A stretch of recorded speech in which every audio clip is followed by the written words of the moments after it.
bandiraɓe yeeɓiyankoɓe Pile TV on calminama ko inde mum yettode mum e dawal ɗimmal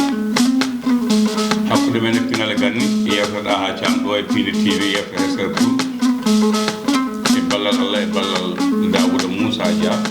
e Harouna Moussa Dia e ceerno Alassane e ceerno Abou e jettiɓe sababu mabɓe yidde Pinal e yidde hanki mabɓe e ñaantude bandiraɓe mabɓe e ñaantude leñol on jii jewte Pile TV ɗe on jeeɓi Séré Jeewo on jeeɓi théâtre ceerno Amadou Diallo on jeeɓi kanƴi fof dendagal magge hen ko mon ɗo on jeeɓi ngal ɗo dawal noon min mi duusetɗa ha waɓe kewel basu men bandiraɓe ceernoɓe moloji kala ɗo ɓe goni joom bayle en joom ñañoji en joom billil en joom cewɓe kamɓe fof bisimilla mabɓe ɗo e Pile TV ha cam ñanden ayro ha e suka o nde ara e watulaɓe nde o dañitaje ɓe kasdimo ɓe mbi ɓe ndendinamo e debbo o lamɗo ɗannima ɗon gottonɗa bisimilla. Allah jarama a jarama Aboubacar golle ma jooɗi peewi en beltima ala kulli haalin noon sen jooɗima ɗo cirtoren gorko toroɗo jontade jaɗɗo e jamanu baɗɗo koɓe mbaɗi waɗi koɓe mbaɗani o woni Allah ji Harouna Moussa Dia omo namde weedu Bosiyaɓe omo namde Burkina Faso omo namde Dakar Jalli Diop omo namde Afrique omo namde monde entier en mbimo Seydi Dia goppirɗen koɗo lamɗo o ƴeewi beede ede tongo mbayel Djiboli haɓɓi ɗum ha ɗali tekkere keddima e reedu muɗum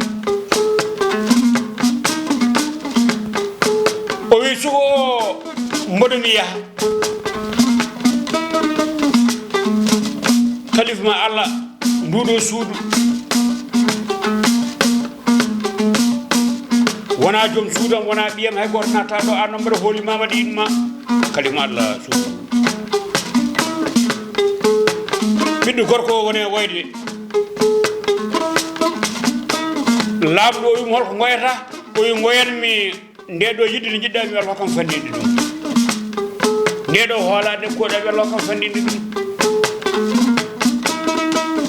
laamɗo yeehi worlaɓe mbaɗi debbo o cibi ɗemɗe ha mbawtimo ɗum Allahu akbar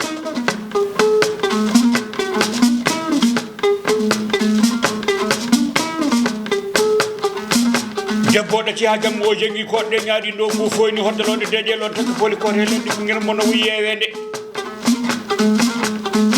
omo anni jamfade ngel ɗo sukalel kono ko ma hani hoore ko helata ɗum sens ɓuuri licence ha ɓeyɗen famde debbo o ƴetti jampe sabunde e siwo e ndiyam fayi tarodde Abou Diop o lootima ha ɓandu ndu laaɓi o natti e suudu ndu o watti ñawdere ɗe ɓonnantono lamɗo ɗe o waɗi soobo yobo e wuuro wuuro omo waɗa kuddata ngel ɗo cukalel omo jam fo ɗum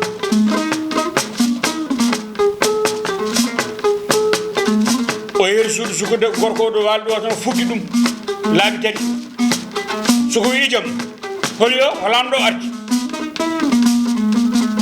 debbo o wonno ko seeɗani baɗiɗo e pucci jinneji e goranɗa to woni ñaltoyde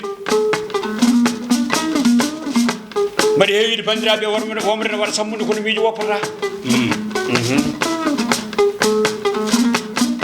mbaɗi heewide so ceemere debbo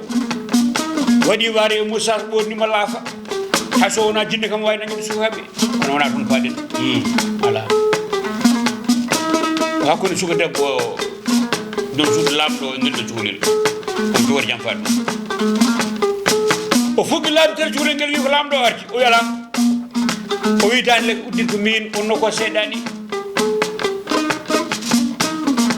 ɓiɗɗo gorko o sudditi ɓaɗan udditi suudu ndu tan no ɓiɗɗo debbo o naati oy sok gartita haqqille ma o an dañmi haaju suku gorko o maɗa soki suudu ndu jooɗima suudu ndu change climat soobo yoɓo e uuro naati suudu ndu ɓiɗɗo gorko fuddima naade malikinas dadul makko yeso ngol fuddima ummade kinigol ene wiye non Abou Samba Diop jiddu yeta nanata kon min mi jabani dum mojani jiddu kay yet nanat nedo woni jiddu mo yeta nanata mbaɗa kono jolɗo e oto anani taw ko gumɗo donnata ɗum taw ala freji ha goranata mbaltoyta debbo wimu cukalel ngel nandimi ɗo hande ko yidde andidema yidde lamɗo yinmade ene jinmami nde daddum jinmi ko batten hutodirde janggo jam to lamɗo o maayi lamɗoɗa laamu ngu dessa kam gonene galle warlaɓe ɓe gona warlaɓe meɗen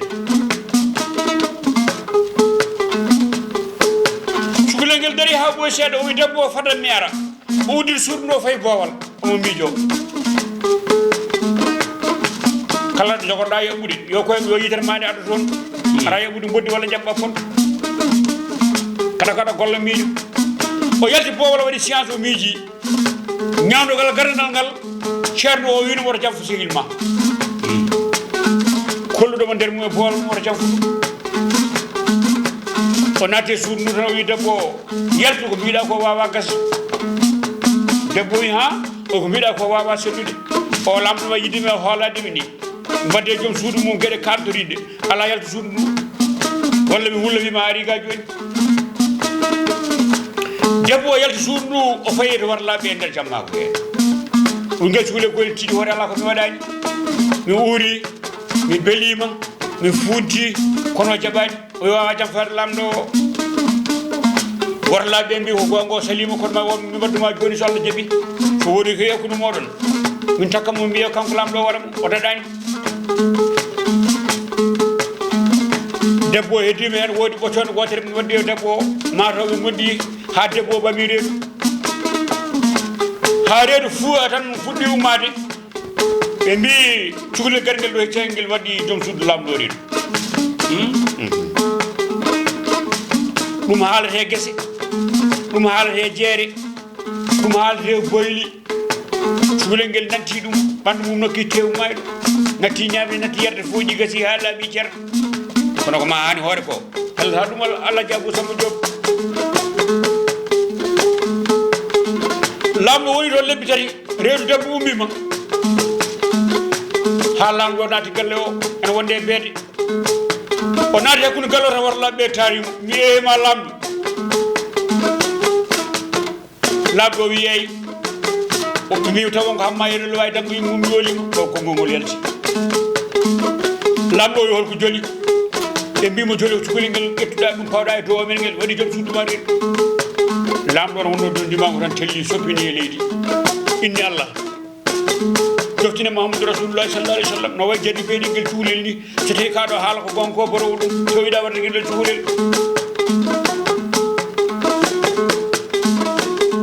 o wimi joni holko jiɗɗon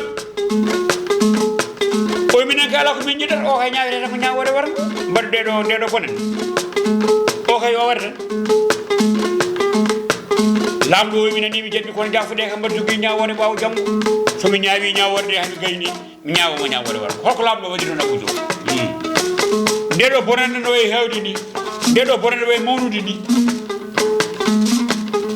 so lamɗo o ne ñaaw kanko hirtata ɗum piliyano o ɓoosa ɗum o wi ko ɗum ndeɗo bonande no wayi hewde doole ni so tawi cukalel ngel wiya ko gonga ñande hen artata ɗon saka ɓoosam omo jiɗi tuufade cukalel ngel so cukalel ngel ari o anda ko takkaɗo so cukalel ngel arani o andamana ko wiya ko gonga waɗa ɗum heɓalde fiyama galle lamɗo ñawore dewi yimɓe fof ngari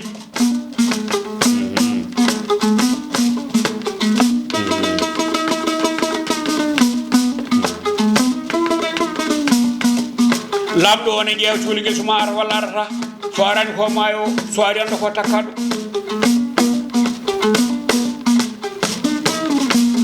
ha ɓoyi tan cukalel ngel yalti boowal ñawdogal ɗiɗoɓal ngal ceerno o wino mo sa takkama ka waɗani ko Allah ne andi a waɗani an aɗa andi a waɗani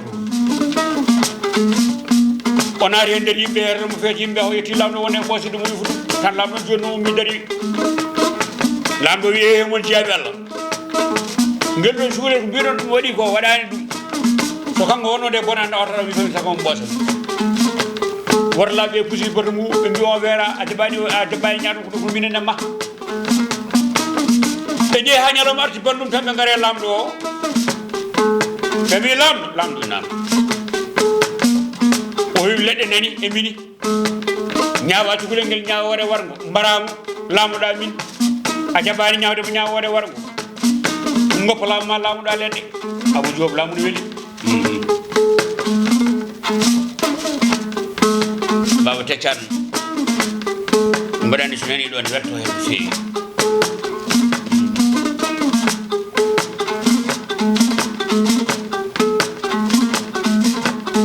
joni noon ma lamɗo o wi mi felliti warde mum ɓaade toon mbiɗon wiɗa laamma bona Abou Diop waroɓe woni ko wuuro e wuuro mamono kilométre uji 13 hakkude wuuro lamɗo e waroɓe to goni to koma hani hoore ko helta ɗum lamɗo nodde cukalel ngel ɓe mbaɗa nurma wuuro kaari en waroɓe gonto kono haalnani mo o sa yettima ma wo koɓe kalanma taw lamɗo o yeehi toon ha gayni arti wi mami nel neɗɗo gadiɗo arde o itte leggal dande mum mbaɗone gafake so woni minta capantati mami nel goɗɗo nokku ɗum gafake o adda cukalel ne fewjine e wargo mum tinani kono ko ma hani hoore ko helta ɗum sensible licence cukalel ngel fini subaka ƴeewi ɗon dimagu ndim beede eɗe tongo mayel diboli o haɓɓimo ngel tati kedde rede wore sofa sokka wono muudi guettere hamdar o joɓi reedu laski wiɗa alif lam mim dardal kitabe la reba fiha waɗi jura omo fayto waroyeteɗo o anda omo yaha hoore hakkude yolde tan tawi guesa mawɓo ñande hen ko ɗoftal wonno Abou Diop aɗa andi nene e cuuɗi meɗen Fouta so tawi ɗoftal waɗi ko yiyeje kosam defete ene wonde karaweje ɓiɗɗo gorko wirti ɗon wonde numa mum tan joom gas wi ma joom puccu o wi nam o wi ƴam ɗo hen no ñama ndi ɗo ñiri kosam aɗa yiɗana hen ɓiɗɗo gorko wi ko lamɗo nelimi mi yiɗa leelde jafuɗe kam tan on jarama o yolbini taltali ndima ngu ha ɓoyse tan ñanugal takkitingal ngal kolso sappo ɗe on wimo mana so tawi ñamde defama deftama aɗa yiɗana saɗa haari e sa harani saɗa heeɗi sa heeɗani ko ñaam omo Samba Diop hono woni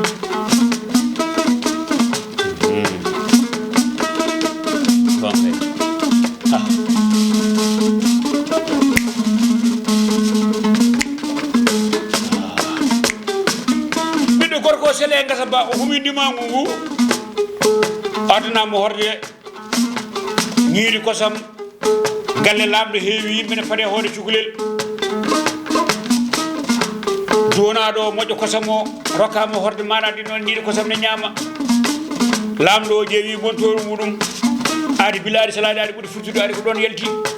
o wi ɓiyi ko afo gorko yo yah so yettima wuuro ngo naati galle o jarani kana haalde e mabɓe ni mawr koɓe dokkimo yo addu ko hoore cukalel ngel Allah jaɓani ɗum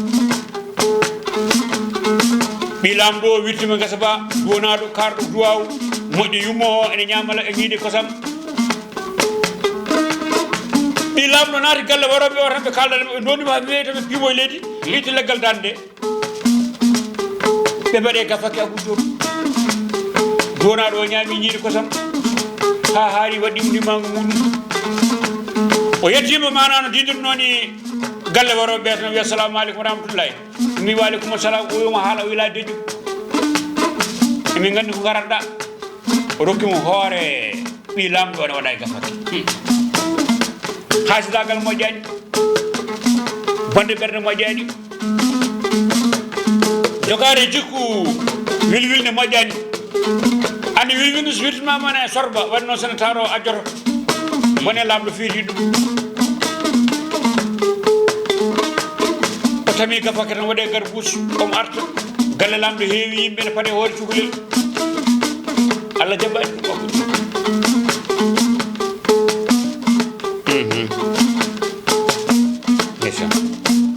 haralleɓe men yontaɓe yaaduɓe e jamanu ɓe Alaji Samba Diop ne wonde Mansour Sow kamɓe kuccidirɗen joni eɓe nanga karallagal ngal meno gotel hay weeyo ngo arta noppi moni kite moɗo dañono weltoro ma haƴirdaji ɓiɗɗo gorko woni ardana ha faadi wuuro ngo no miija lam mbiya adi hoore cukule narnawa dendi maw lamɗo o wi feere boni woppiɗo boni mi haalni noon ko mbiɗo cuuriguel ko takko kono wona gonga ɗo wonɗo ko hoore wiyam oɗata adunam de boni duunaɗo o yetti digaral ngal tan tellendi mangu tawi gafake e jungo ñamgo o wi lamɗo wimo nam o wi lamɗo wimo nam o wi lamɗo wimo nam ha timmi laabi tati o jaɓɓu neldal maari o renni hoore ɓi lamɗo Abou Samba Diop lamɗo yani crise maji min gorko lamti laamu ngo resi rewɓe ɗo pulaar wi koma an waɗa ko helata waɗi heewi wiide no juumri wona anani de juumri de weli kono wonata awdi ñekko ngel o boni wel kono heejata e katari mbaw ɓuuri sukara welde mi malama ndar mi hitan bakkil ɗum golle malak san Allah ndar e bakkil Abou Samba Diop ɗum de woni wayi ɗum wonde aɗonngol ko ɗongol haaɗi sama jarama ma garten no jeeto Salla Diaby e nder goye men dowri e nder rendoji men e mawɓe ɓooyɓe gayniyankoɓe Salla Lamɗo Diaby en mbaɗi ewnago noon kala mbawɗo moolo kala ko ɗum busanma bisimilla muɗum min komi ɗoftowo tan ha jogui no kewi kono bisimilla mabɓe yoɓe garko kamɓe jeeyi joguiɓe ñañuji ɓe joguiɓe bayli ɓe joguiɓe foof e coworɓe ɓe bisimilla mabɓe kadi mi haalanma Abou Samba Diop wona mairie wi moolo e moolo moolat kono min garta hen saha goɗɗo taw wona hande Salla Diaby